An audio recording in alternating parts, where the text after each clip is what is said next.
El tema soborno internacional es nuestra siguiente entrevista. Ya doña Laura Martínez se encuentra con los invitados allá desde la Asamblea Legislativa. Adelante, buenos días nuevamente.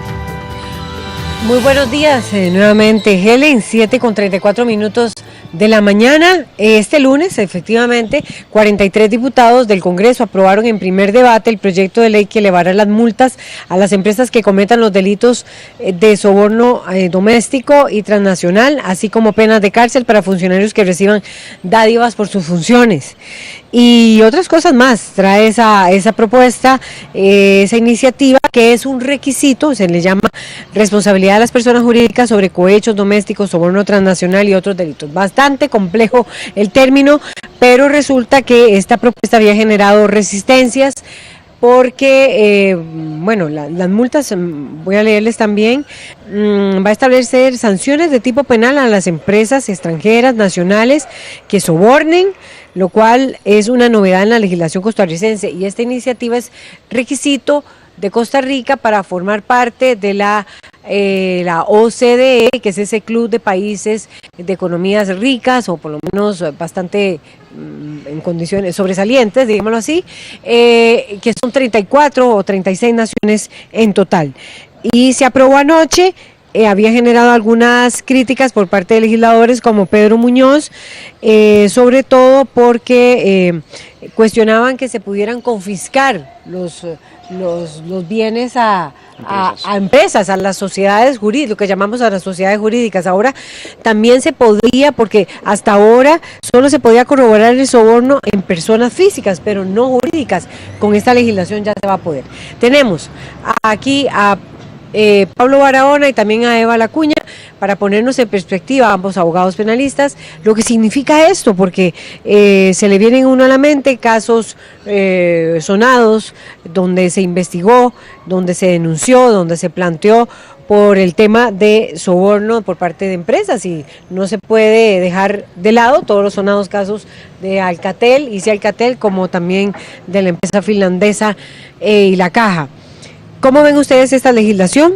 ¿Amarra, le da dientes, sí o no?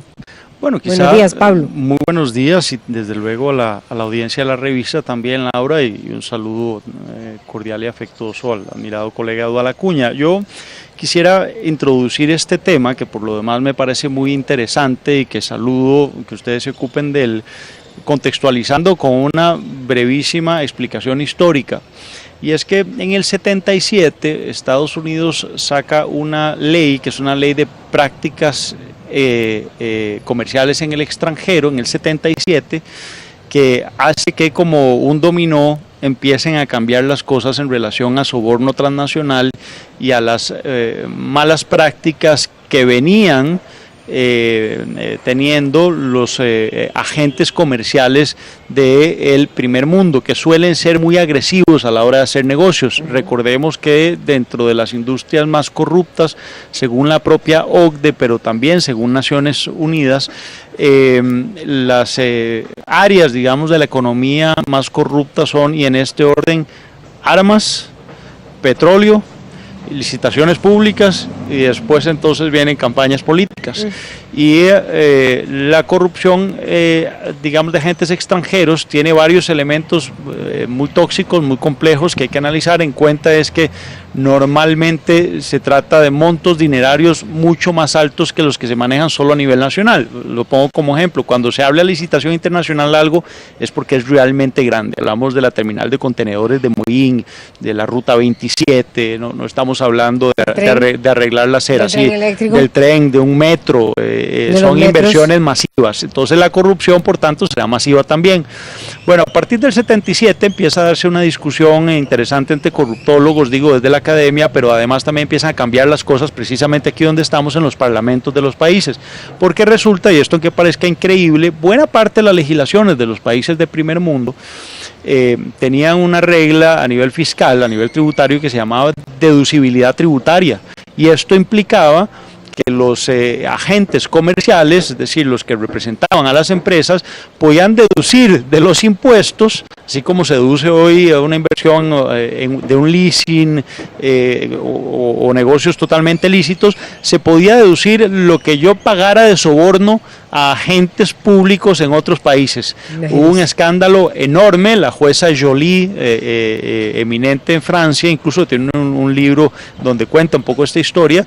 Bueno, dice cómo las prácticas, por ejemplo, en Francia, de las petroleras, de la ELF, por ejemplo, en África, en América Latina, se decantaban siempre por esta práctica, pero era entonces el Estado validando e incluso promoviendo, desde luego, desde esta regla fiscal, que los agentes franceses en este caso, pero también alemanes, holandeses, nórdicos y antes del 77 Estados Unidos, fuesen a nuestros países, a los países en vías de desarrollo, sobornaran y después eso lo dedujeran íntegramente de los impuestos que la empresa tenía, digamos, que pagarle al Estado. O sea, el Estado lo reconocía y por tanto lo motivaba. Bueno, todo esto ha ido cambiando y el ambiente internacional ha entrado en conciencia del enorme daño que le hace la corrupción al Estado de Derecho, porque con esto cierro esta breve introducción en donde quería contextualizar el enorme problema de la corrupción que va siempre aparejado a la impunidad. Implica que, si bien es cierto, la égida de los derechos humanos y el derecho constitucional dice que todos somos iguales,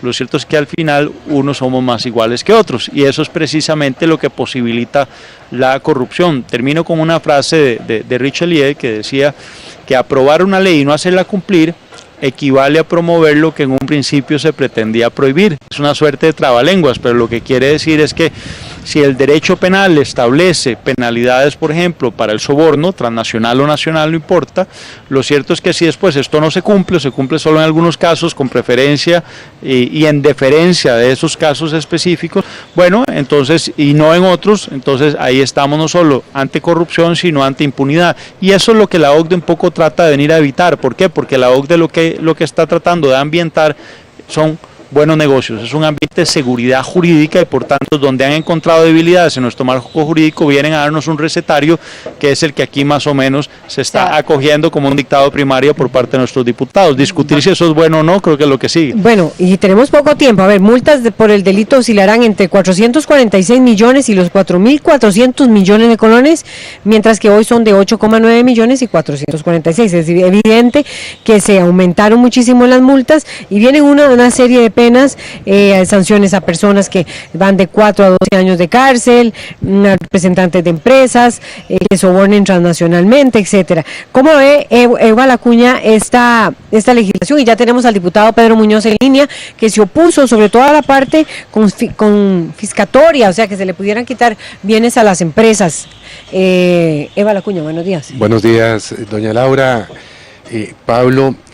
A ver, yo creo que en este tema hay que hacer tres apartes. El primero es que se está introduciendo el sistema de responsabilidad penal de personas jurídicas, que es extraño a nuestro sistema jurídico, que creo que tiene problemas de constitucionalidad, porque el artículo 39 de la Constitución Política establece que las personas serán sancionadas si se demuestra su culpabilidad.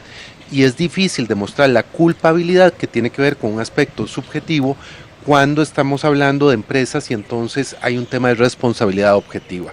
Esta no es una discusión nueva, es una discusión que se ha dado reiteradamente en proyectos de ley y que, bueno, ahora se aprueba en primer debate. Habrá que ver si resiste el control de constitucionalidad, que me parece que hay un riesgo importante de poder valorar que efectivamente sea constitucionalmente válido juzgar penalmente a las empresas o a las personas jurídicas.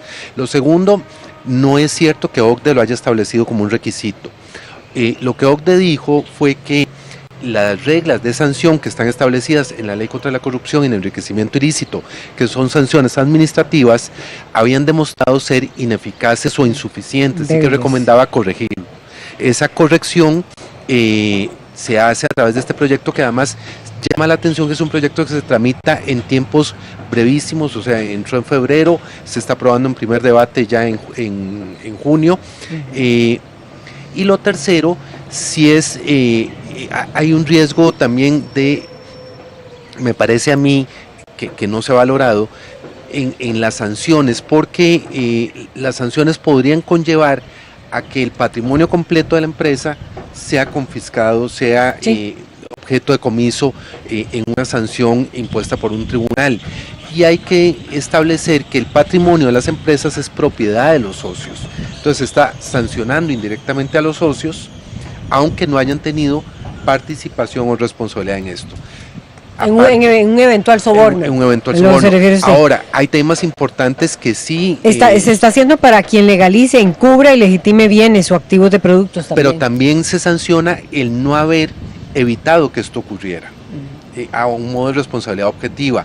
Ahora, se establece los mecanismos de compliance, de control de las empresas, que en Costa Rica no habíamos tenido, que es un sistema que se ha establecido sobre todo en el derecho europeo, donde se obliga a las empresas, a las grandes empresas y a las medianas empresas, a establecer sistemas de control interno que eviten los actos de corrupción. Me parece que en el caso de Costa Rica hemos caído en el exceso de pretender que también se establezca este método en las pequeñas empresas a cargo de los socios o inclusive de los administradores. Y esto lo digo porque se establece una doble forma de sanción en las pequeñas empresas, no solo por la responsabilidad de la persona jurídica, sino por la omisión del administrador o responsable de la pequeña empresa. Mi pregunta es entonces, ¿cómo podría la justicia comprobar que hay sobornos? Ahora lo ponía un poco el escenario Eva Lacuña y Pablo Barahona, y ya está con nosotros Pedro Muñoz, a quien vamos a escuchar a continuación. El diputado uno de los diputados que se opuso a esta legislación. ¿Cómo se podría entonces sancionar el soborno, ¿verdad?, de empresas que es tan fuerte, que se dan licitaciones grandes, que no sea solo a personas físicas, a una persona, porque va a ser muy difícil corroborar el soborno, sino que se hace a través de las personas jurídicas, es decir, de las sociedades? ¿Cómo se haría? ¿Cómo sería para comprobar, por ejemplo, el encubrimiento de sobornos a través de esas empresas? Bueno, ¿qué dice Pedro Muñoz, que estuvo en contra de esta legislación? Me parece un poco cercano a lo que usted estaba anotando, Eva Lacuña. Buenos días, Pedro Muñoz. Bueno, buenos días, doña Laura, don Ewell, don Pablo. Pues le contesto directamente, doña Laura, con sanciones civiles y administrativas. Yo quiero contarle a los radioescuchas y a los televidentes que estamos siendo más papistas que el Papa. Hay por lo menos 12, 13 países de la OSD que cumplen con este compromiso para con la OSD de otras maneras distintas a la sanción penal. Nosotros, no sé con qué criterios decidimos ir a lo máximo, a la sanción penal objetiva, cuando, como bien dice don Ewell, en este país hay una tradición jurídica que ha establecido claramente que es ilegal, que es inconstitucional la responsabilidad penal objetiva. ¿Qué es, digamos, lo más sencillo? La responsabilidad penal de las compañías, independientemente de si ha mediado culpa o no de la compañía, si ha habido algún tipo de dolo por parte de la compañía. A mí me preocupa, doña Laura, y así lo dije ayer en el plenario, que esta legislación se vaya a caer en la sala constitucional por las razones apuntadas por don Ewell y por otras razones que yo apunté ayer en la sala, en el plenario. Por ejemplo, se establecen multas que no tienen una correlación con el hecho delictivo que se está conociendo. Por ejemplo, se establece una multa de 10,000 salarios base, pero no se establece el tamaño o la gravedad del tipo de hecho que conllevaría esa sanción. No hay correlación con la gravedad del hecho, con el monto de la corrupción, y eso viola un principio fundamental de la proporcionalidad constitucional. O sea, ¿así? Lo que usted quiere decir es que si el soborno es mayor, debería de haber un castigo mayor. ¿Se refiere a eso? Me refiero a eso. Si el soborno es mayor, si el cohecho es mayor, el soborno debería ser mayor. Hoy no existe ninguna regla y independientemente del tamaño del soborno se podría aplicar esa multa de 10,000 salarios base. Eso es inconstitucional. Entonces, a mí me preocupa que por haber querido ser más papistas que el Papa, esta legislación se vaya a caer en la sala constitucional, y ahí yo quiero ir a ver a quién le va a ir a poner la cara a la OSD y explicarle por qué fue que hicimos una legislación que no soportó el escrutinio constitucional. ¿Qué reacciones? Bueno, Yo lo primero que quisiera anotar también es que nos estamos olvidando, hablé de la ACTA, que es una ley en Estados Unidos en el 77, pero después en el 97, 20 años después, llega la Convención Interamericana contra la Corrupción, que se aprueba en el 96, pero ciertamente entró a regir en el 97. Y bueno, la he traído justamente porque el artículo 8 en realidad previene sobre los hechos sobre los que aquí estamos conversando, ya desde el 97, es decir, no lo habíamos incorporado nosotros a nuestra legislación cuando dice que cada Estado parte prohibirá y sancionará el acto de ofrecer o otorgar a funcionario público de otro Estado directa o indirectamente por parte de sus nacionales, personas que tengan residencia habitual en su territorio y empresas domiciliadas en él, cualquier objeto de valor pecuniario u otro beneficio como dádiva, soborno, etcétera. Esto en realidad nosotros ya teníamos una obligación internacional porque Costa Rica ratificó desde luego esta convención aquí en esta Asamblea Legislativa. Eduard y Pedro han hecho un señalamiento que me parece importante rescatar, porque además también hay que recordar que Pedro Muñoz es abogado, ha litigado buena parte de su existencia profesional y bueno, entiende estas cosas y el tema de la proporcionalidad de la sanción es un tema que hay que cuidar. Eduard apuntaba ahora un asterisco al pie que es valioso y es que esto está dentro de la parte de las recomendaciones de la OCDE que podemos nosotros tamizar, porque hay distintos niveles. La OCDE gira una suerte de instrucciones u órdenes que son requisitos ineludibles para poder entrar a ese privilegiado club, Laura, pero por otro lado también hay otras recomendaciones que son más bien como sugerencias para ir nosotros adaptando nuestra regulación. Yo quisiera entrar en la discusión nada más diciendo que yo no estoy tan en desacuerdo con que se responsabilice a los socios, porque si no es dejar muy a la libre una responsabilidad que tienen los dueños de toda empresa, no importa su dimensión, que es la responsabilidad ineligiendo y la responsabilidad invigilando, que si bien es cierto proviene desde lo civil, les obliga a ellos también a asegurar las buenas prácticas por parte de quienes regentan su empresa, de sus agentes comerciales. Ni tampoco pienso yo que necesariamente sea malo y que vaya a tener problemas de constitucionalidad el que se vaya contra los bienes de la empresa que no son, vamos a ver, que no son propiedad del agente corruptor, ¿verdad? Es decir, de quien sobornó, sino de los dueños de la empresa. Pero es que los dueños de la empresa participan, no penalmente, pero sí civilmente de ese hecho por medio de esta responsabilidad que estoy diciendo. Esa discusión es muy jurídica, para terminar nada más diciendo que dejarlo del otro lado un poco a la libre es casi una licencia para matar en cabeza de empresas que sabemos, nos lo dice la estadística, están corrompiendo y entonces están quebrándole el espinazo a nuestro Estado de Derecho. Entonces tampoco podemos quedarnos impávidos, pero con el derecho penal hay que tener mucho cuidado, porque siempre como un elefante en la cristalería. Entonces, en el caso del derecho penal, menos es más. A ver, me parece que, respondiendo a la pregunta, estamos claros, yo no creo que haya nadie que diga que esté en desacuerdo con sancionar a las personas jurídicas que participan o se benefician de actos de corrupción. Lo que pasa es que esas sanciones son efectivamente, como bien lo señala don Pedro, de carácter civil y de carácter administrativo. Las mismas, penal. No, porque el problema es que, por ejemplo, y la defensa pública hizo el señalamiento cuando se le consultó el proyecto. El proyecto permite, comillas, juzgar en ausencia a una persona jurídica. ¿Cómo juzgo yo penalmente a alguien que no está en el proceso? Eso es absolutamente imposible, cosa que no ocurre en un proceso civil o en un proceso administrativo. De manera que me parece a mí que si no se logra pasar el filtro de constitucionalidad, lo que hay que hacer es mejorar las formas sancionatorias de responsabilidad civil, que finalmente eso es lo que esa es la pena que se impone por los delitos a las personas jurídicas, que permitan o bien dentro del proceso penal sancionar por responsabilidad objetiva civil a la persona jurídica, o bien a nivel administrativo sancionar a la persona jurídica que ha permitido o que ha conestado que sus representantes participen en actos de corrupción. O incluso, perdón, a nivel de procedimiento también cuándo pueden hacerse los bienes, porque estamos aquí, yo le entendí y esa expresión me pareció feliz por parte de Pedro Muñoz. Estamos en presencia de figuras que se parecen mucho a la extinción de dominio, solo que en relación a empresas, y lo que nos hemos opuesto a extinción de dominio, podríamos también oponernos a este proyecto por esa vía.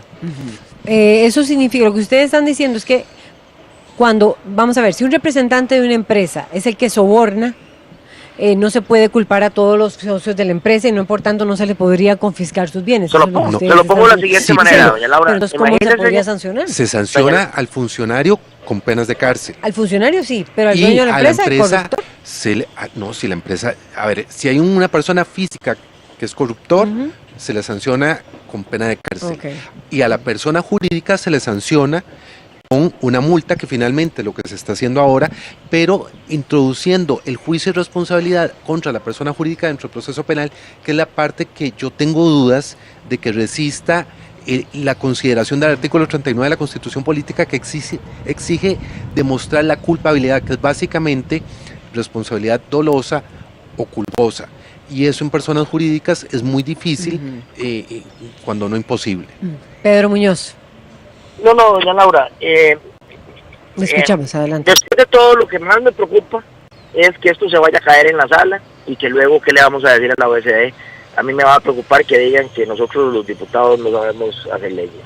Pero bueno, eso ya lo veremos más adelante. Yo me tengo que despedir porque tengo un gran compromiso y le agradezco muchísimo la oportunidad. Yo voy a continuar las conversaciones con Liberación Nacional para ver si podemos hacer una legislación aparte para mejorar estos entuertos, lo que a mi juicio son entuertos, pero lo importante es seguir trabajando para el bien de Costa Rica. Bueno, muchas gracias, don Pedro Muñoz. Cerrando, nos quedan como 2 minutos, pero sí, lo que usted decía, Eval, o sea, siempre me genera dudas, es decir, ¿cómo se logra sancionar a esas grandes empresas que generan, que sobornan, que se quedan con esos grandes contratos, como decía ahora Pablo, bueno, que se quedan con esos grandes metros o los trenes o los...